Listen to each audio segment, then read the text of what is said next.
우리는 계속해서 이제 예레미야 선지서를 묵상하고 있습니다.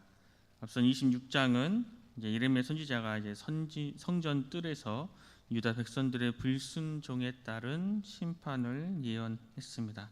그리고 그로 인해서 유다 종교 지도자들에게 체포되고 처형될 위기에 처했지만 그 목숨은 건질 수 있었다는 내용이었습니다. 이어지는 27장부터 29장까지는 이제 유다와 열방을 향하여 예레미야가 선포하고 있는데, 하나님은 심판 도구로 등장한 바벨론에게 복종할 것을 권면하는 내용입니다.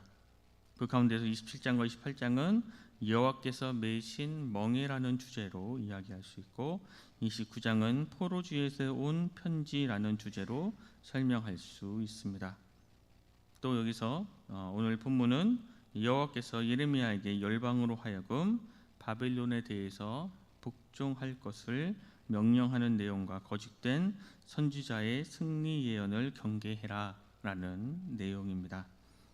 본문 1절을 보면 유다의 왕 요시야의 아들 여호야김이 다스리기 시작할 때라고 말하고 있으면서 여호야김의 시대이구나라고 밝히고 있습니다.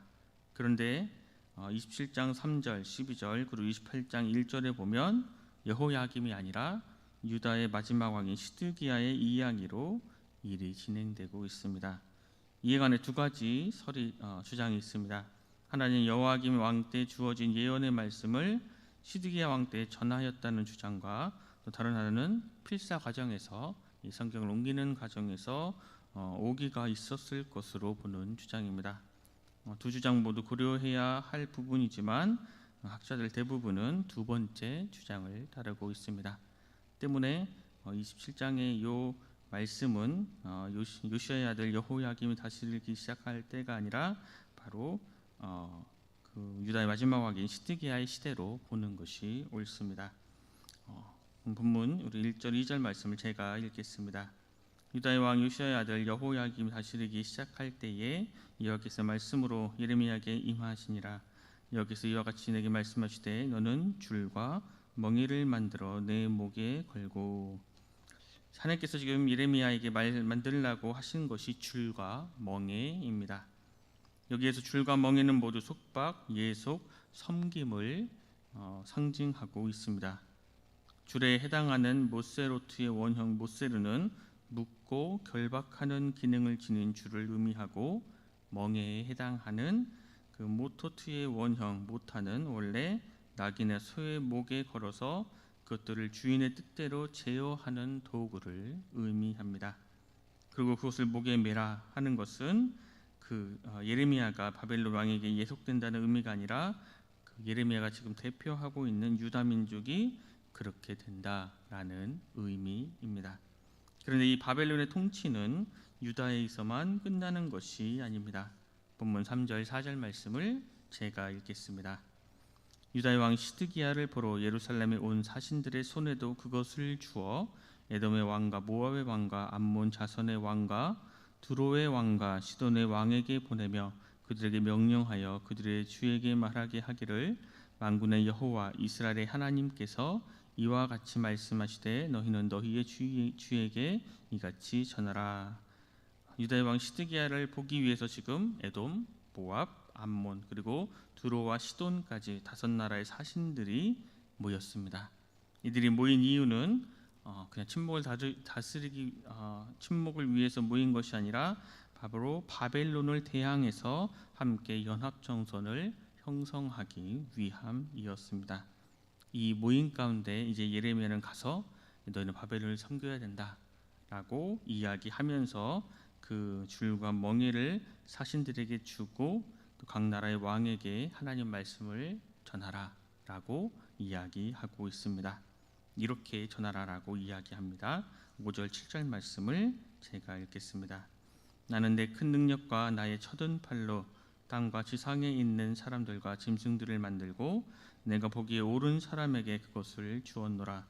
이제 내가 이 모든 땅을 내 종 바벨론의 왕 느부갓네살의 손에 주고 또 들 짐승들을 그에게 주어서 섬기게 하였나니 모든 나라가 그와 그의 아들과 손자를 그 땅에 기한이 이르기까지 섬기리라.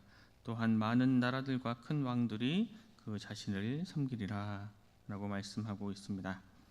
지금 하나님께서는 하나님의 절대 주권으로 바벨론의 한시적 열방 통일을 허락하셨음을 선언하고 있습니다. 하나님께서는 모든 나라가 그 땅에 기한이 이르기까지 바벨론을 섬기게 될 것이라고 말씀하고 계신 것입니다. 시드기야와 함께 모여있던 5나라의 사신들은 이제 우리나라는 바벨론 통치를 받아야 합니다. 그것이만이 살 길입니다 라는 이 소식을 가지고 자신의 나라로 돌아갈 수밖에 없었습니다. 유다와 주변 나라들은 하나님의 주권 아래에서 바벨론의 통치를 받을 것이고 3대까지 다스림을 받게 될 것이라고 말씀하십니다. 그런데 7절 마지막 부분에 이 또한 많은 나라들과 큰 왕들이 그 자신을 섬기리라 라는 말씀의 해석이 어렵습니다. 이것을 표준 세번역 성경에 보면 물론 바벨로니아도 망하고 느부갓네살도 망할 때가 올 것이다. 그때가 되면 그의 나라도 강한 족속들과 위대한 왕들을 섬길 것이다 라고 번역하고 있습니다. 근데 이 말씀에 보면은 얼핏 보면 모든 일의 주체가 바벨론 또는 느부갓네살 왕을 의미하는 것으로 보일 수 있습니다. 하지만 바벨론의 통치를 받게 되는 것도 바로 여호와 하나님의 주권으로 시행되는 것임을 우리는 기억해야 합니다. 또 이어서 예레미야는 유다와 주변 국가들이 바벨론의 통치를 받게 될 것이라는 이 하나님의 말씀을 전함과 동시에 이제 거짓 선지자들에 대해서 경계해야 된다 이야기합니다. 9절 10절 말씀을 제가 읽겠습니다. 너희는 너희 선지자나 복술가나 꿈꾸는 자나 술사나 요술자가 이르기를 너희가 바벨론의 왕을 섬기게 되지 아니하리라 하여도 너희는 듣지 말라. 그들은 너희에게 거짓을 예언하여 너희가 너희 땅에서 멀리 떠나게 하며 또 내가 너희를 몰아내게 하며 너희를 멸망하게 하느니라 라고 경고하고 있습니다. 거짓 선지자들은 이제 유다가 바벨론의 왕을 섬기게 되지 않을 것이다 라는 아주 듣기 좋은 말을 하면서 시드기야와 유다 백성들의 마음을 미혹시키고 있습니다. 거짓 선지자들은 하나님께 간구하지 않고 자신들의 생각이나 혹 사람들이 듣기 좋은 말을 하면서 많은 백성들을 미혹하게 만드는 자들입니다. 그러나 유다가 지금 귀 기울여야 하는 것은 거짓 선지자들이 듣기 좋은 말이 아니라 바로 예레미야를 통해 전해지는 하나님의 말씀입니다. 우리의 삶 속에서도 하나님의 말씀과 거짓 선지자들의 말이 동시에 들려올 때가 분명히 있을 것입니다. 이때 무엇이 하나님의 말씀인지 어떤 것이 하나님의 말씀인지를 영적으로 분별해야 우리는 바른 길, 옳은 길을 걸어갈 수 있게 될 것입니다. 바벨론의 멍에를 메야 한다라는 이 하나님의 말씀은 유다 백성들이 결코 듣기 좋은 말이 아닙니다. 또 하나님이 아닌 바벨론을 섬기라고 생각하면서 역설적으로도 들릴 수 있는 말입니다.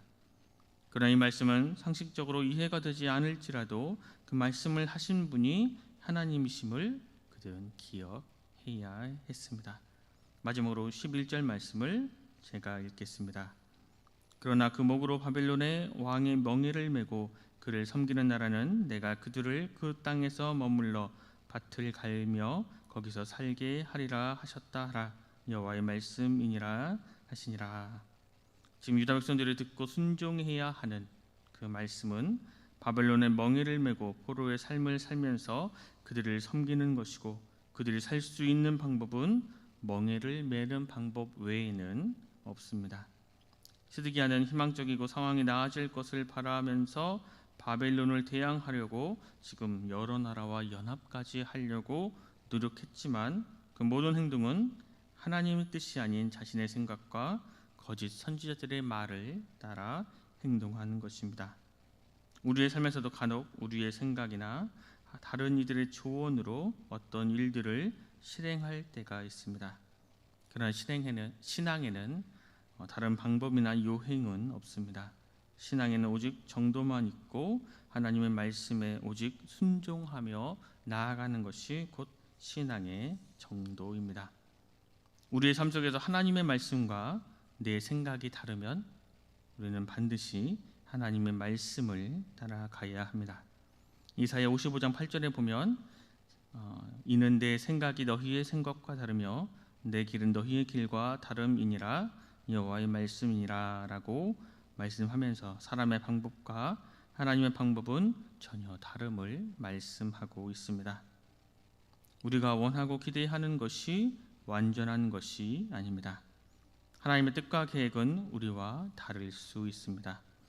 그렇다면 우리의 뜻과 계획이 아무리 간절해도 그분의 완전하신 주권을 신뢰하고 그 말씀에 순종해야 합니다. 그분의 뜻을 무시하면 돌아오는 것은 멸망밖에 없기 때문입니다. 내가 원하는 것을 원하는 대로 갈 것인가, 아니면 하나님이 원하시는 대로 갈 것인가, 이것이 바로 신앙인이 우리가 평생 선택해야 하는 과제입니다. 우리 앞에 인생을 살아갈 때 위기가 닥쳐올 때가 있습니다. 그런데 그것은 사고나 불행이 아닙니다. 내가 소망하는 것, 내가 바라는 것, 내가 원하는 것을 하나님의 뜻과 계획 위에 두는 것입니다. 다 이해할 수 없어도 또 상황의 호전과 악화와 관계없이 오직 하나님의 말씀에 순종해야 합니다. 오늘 하루의 삶에서 세상에 듣기 좋은 소리, 이것에 귀를 기울이는 것이 아니라 하나님의 말씀에 귀를 기울이고 말씀에 띠를 띠고 이 어두운 세상에 말씀의 등을 비추는 순천운성교회 모든 성도님들이 되시길 간절히 소망합니다. 기도하겠습니다.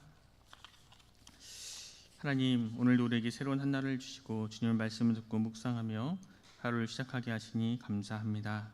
주님, 우리가 하나님의 말씀에 귀를 기울이는 것이 아니라 세상에 듣기 좋은 말들만 골라 들으면서 신앙생활을 했던 모습들을 고백하오니 주님 용서하여 주시옵소서. 우리의 삶 속에서 말씀으로 다듬어져야 할 부분들이 있다면 그곳에 순종하며 나아가게 하시고 필요를 위해 간구하는 것이 아니라 하나님의 말씀에 따라 기도하고 간구하는 믿음의 백성들이 될 수 있도록 주님 인도하여 주시옵소서.